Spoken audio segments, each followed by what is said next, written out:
नमस्कार दोस्तों, स्वागत है आप सभी का आज की इस वीडियो में। हम पढ़ रहे हैं कॉम्पिटिटिव एग्ज़ाम के लिए हिंदी का पूरा सिलेबस और इसी क्रम में हमने कुछ वीडियोस में 4 टॉपिक्स को कवर कर लिया है। अगर अभी तक आपने उस वीडियो को नहीं देखा है तो डिस्क्रिप्शन बॉक्स में उसका लिंक मिल जाएगा, आप जा कर के उस वीडियो को देख सकते हैं। साथ ही साथ आप हमारे चैनल को सब्सक्राइब कर लीजिए जिससे आने वाली वीडियोज़ के बारे में भी आपको पता चलता रहे। तो चलिए अब सीधा चलते हैं अपने आज के टॉपिक पर। तो आज का विषय है सर्वनाम, जिसे इंग्लिश में कहते हैं प्रोनाउन। तो आज की इस वीडियो में हम जानेंगे कि सर्वनाम क्या होता है, इसकी परिभाषा क्या है इसके प्रकार, कैसे इनका प्रयोग करना है और कैसे इनसे एग्ज़ाम में सवाल पूछे जाते हैं। तो ज़्यादा देर ना करते हुए चलिए सीधा वीडियो पर चलते हैं। तो सबसे पहले जानते हैं सर्वनाम क्या है। सर्वनाम शब्द का मतलब होता है सभी का नाम। सर्व का मतलब होता है सभी और नाम का मतलब होता है नाम। तो सर्वनाम के शब्द का मतलब हो गया है सभी नाम, मतलब ऐसा नाम जो सभी के जगह पर इस्तेमाल किया जा सके उसे हम सर्वनाम कहते हैं। देखिए, संज्ञा के स्थान पर प्रयोग होने वाले शब्दों को सर्वनाम कहते हैं।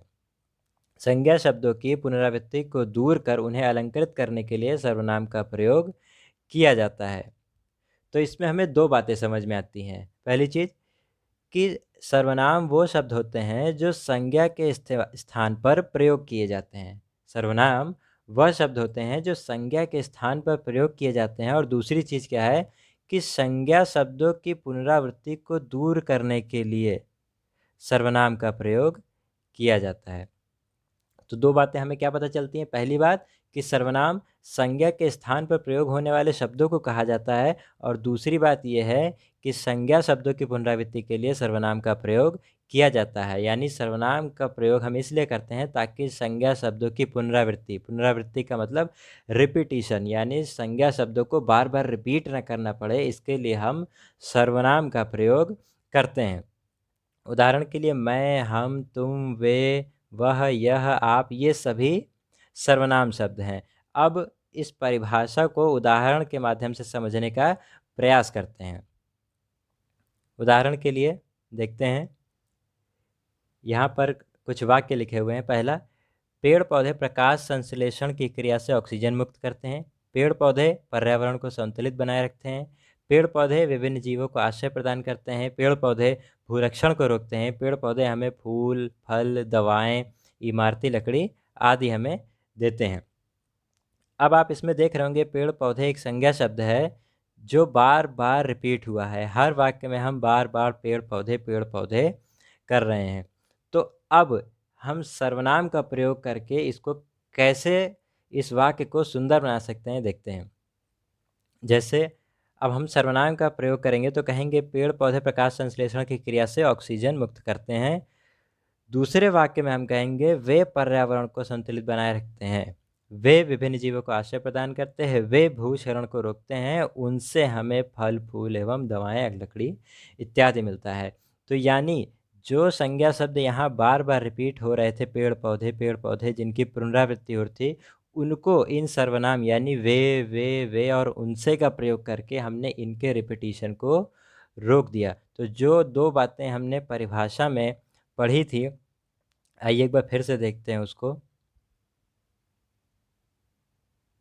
यानी इसमें जो हमने 2 बातें पढ़ी थी, पहली बात कि संज्ञा के स्थान पर प्रयोग होने वाले शब्द और दूसरी संज्ञा शब्द की पुनरावृत्ति को रोकना। ये दोनों बातें हमें उस उदाहरण से समझ में आ जाती हैं, क्योंकि पहली चीज़ इन संज्ञा शब्दों के स्थान पर इसका इस्तेमाल कर लिया गया है और दूसरी चीज़ इन्होंने संज्ञा यानी पेड़ पौधे के रिपीटिशन को रोक दिया है, इसकी पुनरावृत्ति को रोक दिया, बल्कि उसके स्थान पर वे और उनसे शब्द का प्रयोग कर दिया है, जिससे शब्द की और वाक्य की सुंदरता बढ़ गई है।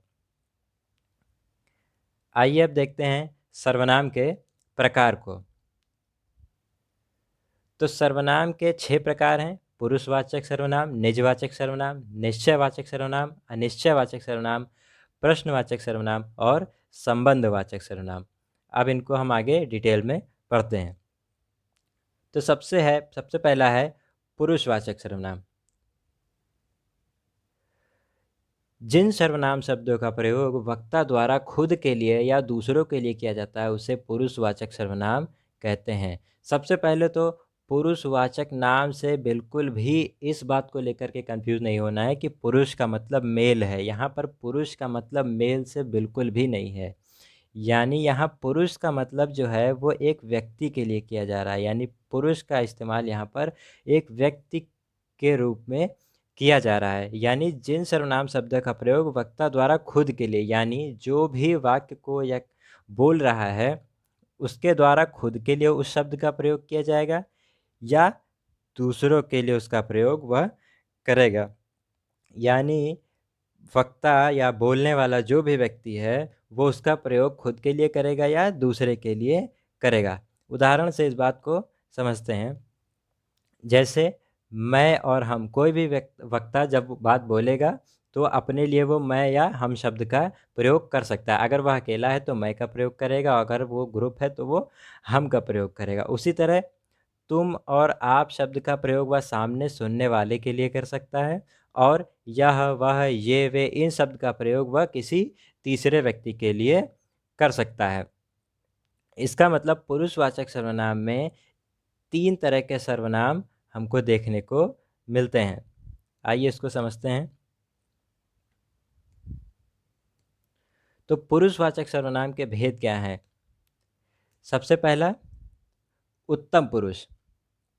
जिन शब्दों का प्रयोग बोलने वाला खुद के लिए करता है उसे हम उत्तम पुरुष कहते हैं। इसके अंतर्गत मैं, मेरा, मेरी, मुझको, हम, हमें, हमारा, ये सारे शब्द उत्तम पुरुष के अंतर्गत आते हैं। जैसे इंग्लिश में पढ़ रखा होगा हम लोगों ने, पर्सन जिसको कहते हैं, फर्स्ट पर्सन, सेकंड पर्सन और थर्ड पर्सन। फर्स्ट पर्सन में आते हैं आई और वी। उसी तरह इंग्लिश में उत्तम पुरुष है और उत्तम पुरुष में आते हैं मैं और हम। मैं से बने सभी शब्द मैं, मेरा, मेरी, मुझको। उसी तरह हम से बने सारे शब्द हम, हमें, हमारे, हमारा, हमारी, ये सभी शब्द उत्तम पुरुष के अंतर्गत आते हैं। अगला है मध्यम पुरुष। जिन शब्दों का प्रयोग सुनने वाले के लिए किया जाता है उसे हम मध्यम पुरुष कहते हैं। यानी इसके अंतर्गत तू, तुझे, तुझको, तेरी, तुम, ये सभी शब्द आते हैं। मध्यम पुरुष के अंतर्गत जो भी सुनने वाला है उसके लिए हम सर्वनाम का प्रयोग करते हैं। यानी तुम या आप, मुख्य शब्द इसके अंदर तुम और आप है, जिनसे ही सारे शब्द बने हैं। तू, तुझे, तुझको, तेरा, तुम, तुम्हारा, ये सभी शब्द मध्यम पुरुष के अंतर्गत आते हैं। ये बात ध्यान देने वाली कि ये सभी शब्द पुरुषवाचक सर्वनाम के अंतर्गत ही आते हैं। ये पुरुषवाचक सर्वनाम के अंतर्गत ही 3 भाग किए गए हैं। अगला है अन्य पुरुष, जिसे हम इंग्लिश में थर्ड पर्सन कहते हैं। जिन शब्दों का प्रयोग किसी तीसरे व्यक्ति के लिए, देखिए इंग्लिश में भी नाम भी वही दिया गया है, तीसरा व्यक्ति यानी थर्ड पर्सन। तो जिन शब्दों का प्रयोग किसी तीसरे व्यक्ति के बारे में बात करने के लिए होता है उसे हम अन्य पुरुष कहते हैं। यानी इसके अंतर्गत वे सर्वनाम शब्द आते हैं जिनका प्रयोग हम तीसरे के लिए करते हैं, यानी खुद के लिए नहीं करते हैं, सामने सुनने वाले के लिए नहीं करते हैं। किसी तीसरे व्यक्ति के बारे में जब हम बात करते हैं तो हम इसका प्रयोग करते हैं। उदाहरण के लिए अगर एक वाक्य लेते हैं कि मैंने तुमसे कहा था कि वे नहीं आएंगे, तो इस वाक्य में मैंने शब्द उत्तम पुरुष का उदाहरण हो जाएगा।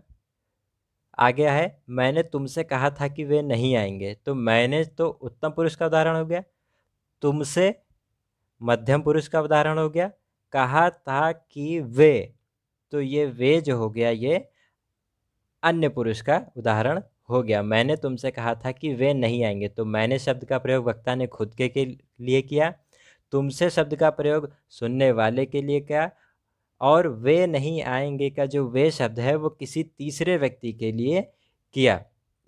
तो उम्मीद है कि इस उदाहरण से आप तीनों ही पुरुष को समझ गए होंगे। अगला है निजवाचक सर्वनाम। निजवाचक सर्वनाम क्या है? जिन शब्दों का प्रयोग किसी चीज़ को अपने साथ दर्शाने या बताने के लिए किया जाता है वे निजवाचक सर्वनाम कहलाते हैं। जैसा नाम से ही स्पष्ट हो रहा होगा, निज का मतलब होता है अपना, जिसको हम कहते हैं पर्सनल या हमारा। तो निजवाचक सर्वनाम का प्रयोग हम इस तरह से करते हैं जैसे हम किसी चीज़ को अपना दर्शाना चाह रहे हों। यानी निजवाचक सर्वनाम का प्रयोग किसी चीज़ को अपने साथ अटैच करने के लिए, अपने साथ ही दर्शाने के लिए किया जाता है। इसको उदाहरण से समझते हैं। जैसे मैं अपने कपड़े स्वयं धो लूँगा, तो यहाँ पर स्वयं शब्द ये दर्शा रहा है कि इस काम को, इस धोने के काम को मैं खुद कर लूँगा, यानी स्वयं कर लूँगा। इस काम को निजता से जोड़ा जा रहा है, अपने साथ जोड़ा जा रहा है, इसीलिए इसे निजवाचक सर्वनाम में रखा जाता है। जैसे मैं लखनऊ अपने आप चला जाऊँगा, तो ये अपने आप शब्द बता रहा है कि हाँ, मैं खुद चला जाऊँगा, किसी की मदद की ज़रूरत नहीं है। यानी ये शब्द भी यह बता रहा है कि यह व्यक्ति यह काम खुद कर लेगा, इसीलिए इसे हम निजवाचक सर्वनाम कहते हैं। अब अपने आप को हम आप भी लिख सकते हैं, यानी मैं लखनऊ अपने आप चला जाऊँगा, इस वाक्य को हम इस तरह से भी कह सकते हैं कि मैं लखनऊ आप चला जाऊँगा। और ज़्यादातर एग्ज़ाम में इसी तरह से लिखा हुआ मिलता है कि मैं लखनऊ आप चला जाऊँगा, और इस आप शब्द में सर्वनाम पूछ लिया जाता है कि इसमें कौन-सा सर्वनाम होगा।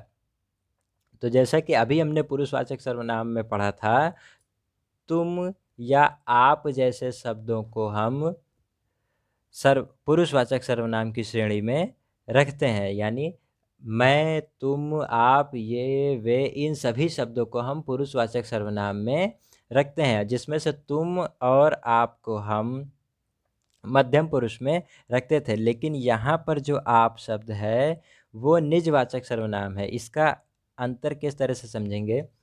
जब आप शब्द का प्रयोग किसी दूसरे व्यक्ति के लिए किया जाता है, किसी दूसरे व्यक्ति के लिए किया जाता है, तो वह पुरुषवाचक सर्वनाम होता है। लेकिन जब आप शब्द का प्रयोग खुद के लिए किया जाता है, तो यह निजवाचक सर्वनाम हो जाता है। और यहाँ पर आप शब्द का प्रयोग खुद के लिए किया गया, क्योंकि कहा जा रहा है कि मैं लखनऊ आप चला जाऊँगा, मतलब अपने आप चला जाऊँगा। यहाँ आप शब्द किसी दूसरे की ओर इंगित नहीं कर रहा है, इसलिए यह निजवाचक सर्वनाम कहलाएगा।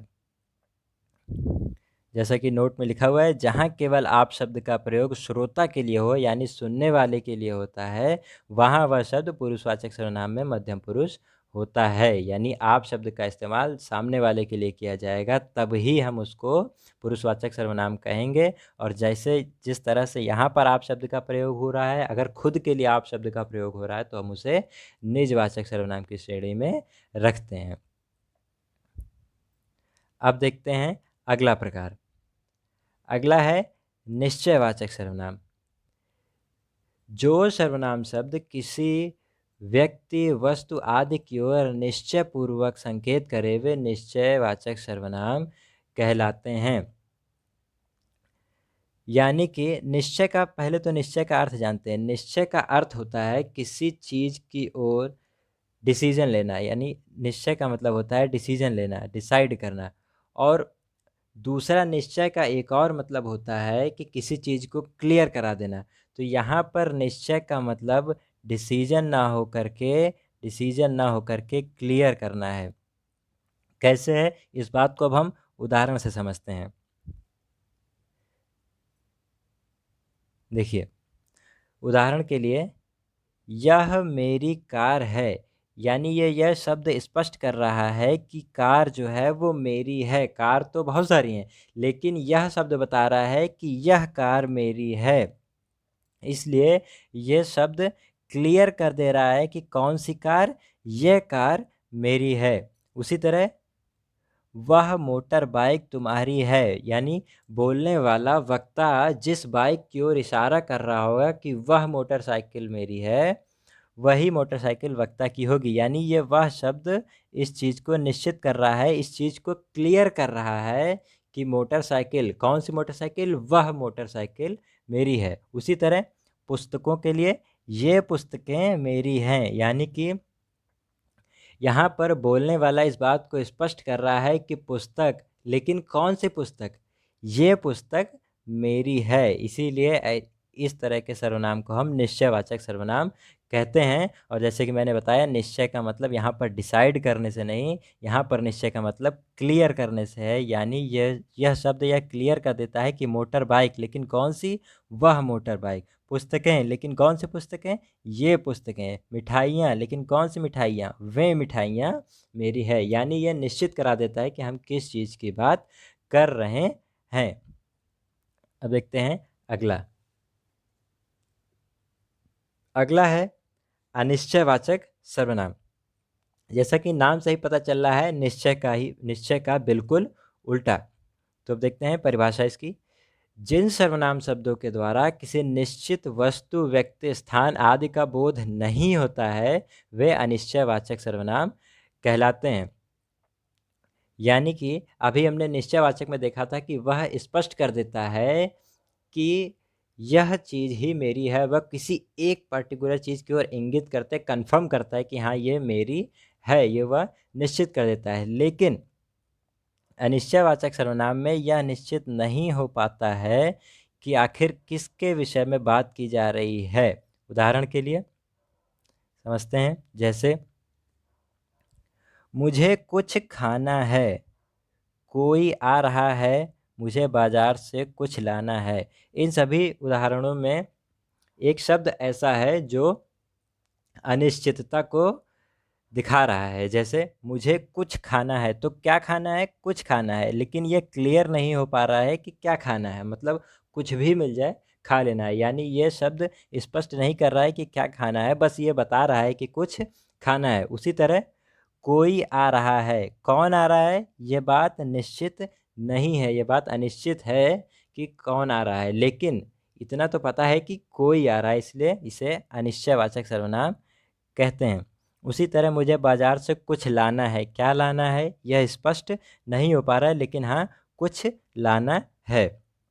यानी ऊपर दिए गए वाक्यों में वक्ता सिर्फ अंदाजा लगा रहा है, लेकिन हमें वस्तु या व्यक्ति की निश्चितता का बोध नहीं हो रहा है। यानी सिर्फ अंदाजा लग सकता है कि कुछ, कोई, कुछ, मतलब कुछ तो है, लेकिन क्या है इस बात के बारे में पूरी तरह से स्पष्ट नहीं हो पा रहा है। इसलिए इनको हम अनिश्चयवाचक सर्वनाम कहते हैं। अब देखते हैं अगला। अगला है प्रश्नवाचक सर्वनाम। जैसा कि नाम से ही स्पष्ट हो रहा है, प्रश्न का मतलब ही है सवाल। तो सीधे परिभाषा पे आते हैं। जिन शब्दों का प्रयोग किसी वस्तु, व्यक्ति आदि के बारे में कोई सवाल पूछने या उसके बारे में जानने के लिए संज्ञा के स्थान पर किया जाता है, उन शब्दों को प्रश्नवाचक सर्वनाम कहा जाता है। यानी कि वे शब्द जिनका प्रयोग किसी व्यक्ति या वस्तु के बारे में कुछ पूछने के लिए किया जाता है, ऐसे शब्दों को हम प्रश्नवाचक सर्वनाम कहते हैं। उदाहरण के लिए, आपने क्या खाया है? तो ये क्या शब्द से हमें पता चल रहा है कि कुछ पूछने की बात की जा रही है कि आपने क्या खाया है। यानी यह एक सवाल पूछने वाला शब्द है, इसलिए ऐसे शब्दों को हम प्रश्नवाचक सर्वनाम कहते हैं, क्योंकि इनसे एक सवाल उत्पन्न होता है। उसी तरह कौन आया है से भी एक सवाल उत्पन्न होता है। इस कौन से एक सवाल उत्पन्न होता है कि कौन आया है। तो ऐसे शब्द जो सवाल खड़ा करते हैं, ऐसे शब्दों को हम प्रश्नवाचक सर्वनाम कहते हैं। अब देखते हैं अगला। अगला है संबंधवाचक सर्वनाम। जिन शब्दों का प्रयोग परस्पर एक दूसरी बात का संबंध बताने के लिए किया जाता है, उन्हें संबंधवाचक सर्वनाम कहते हैं। जैसा कि नाम से स्पष्ट हो रहा है, संबंधवाचक यानी कि संबंध बताने वाला सर्वनाम। वाचक मतलब बताने वाला और संबंध का मतलब रिलेशन। यानी संबंध बचाने वाले सर्वनाम को हम संबंधवाचक सर्वनाम कहते हैं। यानी जिन शब्दों का प्रयोग एक दूसरी बात का संबंध बताने के लिए किया जाता है, उन्हें संबंधवाचक सर्वनाम कहते हैं। संबंधवाचक सर्वनाम के उदाहरण क्या है? जैसा, वैसा, जो, सो, ये सभी संबंधवाचक के उदाहरण हैं। अब इनका वाक्य में प्रयोग कैसे किया जाएगा? जैसे पहला वाक्य है, जैसी करनी वैसी भरनी, यानी यहाँ पर जैसी शब्द और वैसी शब्द करनी और भरनी के बीच संबंध बता रहे हैं कि करनी यानी हमारा कर्म जैसा होगा, भरनी यानी हमें फल भी वैसे ही मिलेंगे। यानी जैसी और वैसी शब्द दो शब्दों के बीच संबंध को दर्शा रहे हैं। उसी तरह जो सोवेगा वो सो खोवेगा, यानी जो सोएगा वो ही खोएगा, ये बात खोने और सोने के बीच के संबंध को दर्शाता है। उसी तरह जो जागेगा सो पावेगा, यानी जगने वाला और पाने के बीच संबंध बताया जा रहा है कि जो जगेगा वो ही पाएगा। उसी तरह जैसा बोओगे वैसा काटोगे, यानी बोने और काटने के बीच का संबंध है जैसा और वैसा। यानी कि वो सर्वनाम जो दो व्यक्तियों या दो वस्तुओं या दो घटनाओं के बीच के संबंध को बताते हैं, उन्हें हम संबंधवाचक सर्वनाम कहते हैं। और एक और इंटरेस्टिंग सी बात यह है कि संबंधवाचक सर्वनाम में हमें दो शब्द जरूर मिलेंगे जो अलग अलग इस्तेमाल हो रहे हैं। अभी तक सर्वनाम में एक ही शब्द हो रहा था, लेकिन संबंधवाचक सर्वनाम में हमें दो शब्द देखने को मिल रहे हैं। ये दो शब्द ही आपस में एक दूसरे से संबंध बताने का काम करेंगे। तो आज की इस वीडियो में हमने जाना कि सर्वनाम क्या हैं, उनके प्रकार कौन कौन से हैं और कैसे उनसे एग्ज़ाम में सवाल पूछे जाते हैं। तो आशा करता हूँ कि आपको ये वीडियो पसंद आया होगा। अगर ये वीडियो पसंद आया है तो प्लीज़ वीडियो को लाइक करें, शेयर करें और चैनल को सब्सक्राइब कर लें, जिससे आने वाली वीडियोस के बारे में आपको जानकारी मिलती रहे। तो अपना समय देने के लिए बहुत बहुत धन्यवाद।